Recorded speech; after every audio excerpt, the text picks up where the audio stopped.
Je m'appelle Olivier Henry, je suis gériatre, chef de service à l'hôpital Émile Roux qui appartient à l'assistance publique Hôpitaux de Paris dans le groupe hospitalier Henri Mondor. Et depuis quelques années, j'ai été élu président de la Société de gériatrie et de gérontologie d'Île-de-France.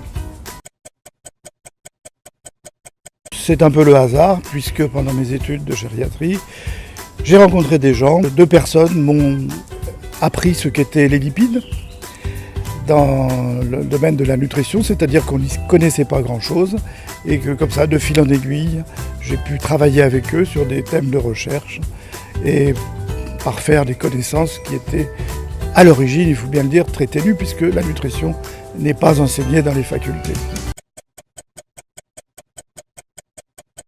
Alors pour bien vieillir, il y a 3 choses qui émergent, c'est l'exercice physique. La deuxième, c'est l'exercice physique. Victor Hugo, par exemple, écrivait debout et que c'est peut-être pour ça qu'il a vécu très vieux. Il y a des études qui montrent qu'il vaut mieux rester debout qu'assis. Et puis la troisième chose, ce sont les apports nutritionnels qu'on a évoqués tout à l'heure, où il faut avoir là du bon sens et se garder de suivre les conseils des gourous, des nutritionnistes autoproclamés qui vont pas tarder à foisonner avant l'été. Il y a des gens qui assènent ce ne sont pas des vérités, des choses qui sont totalement fausses, qui ne reposent sur rien, sur aucune étude. Différents régimes amaigrissants par exemple, ou différentes façons de se comporter, en particulier vis-à-vis des graisses, qui ne reposent sur rien, sur des dogmes qui n'ont jamais été vérifiés. Et chaque année, on voit apparaître dans la littérature des études tout à fait bien menées qui démontrent le contraire de ce qu'on avait asséné avant.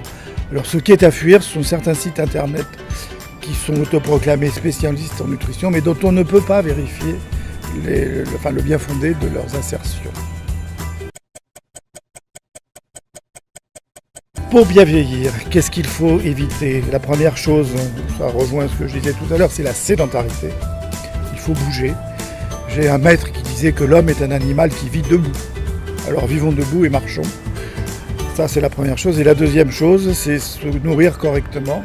Il ne faut pas oublier que nous sommes omnivores et toute exclusion est à bannir. Les végétariens, ce n'est pas une exclusion totale, parce qu'on peut conserver les apports en produits laitiers qui sont très intéressants, ou les apports avec les œufs. Ce qui pose davantage de problème sont les végans qui excluent toute nourriture ou tout nutriment d'origine animale.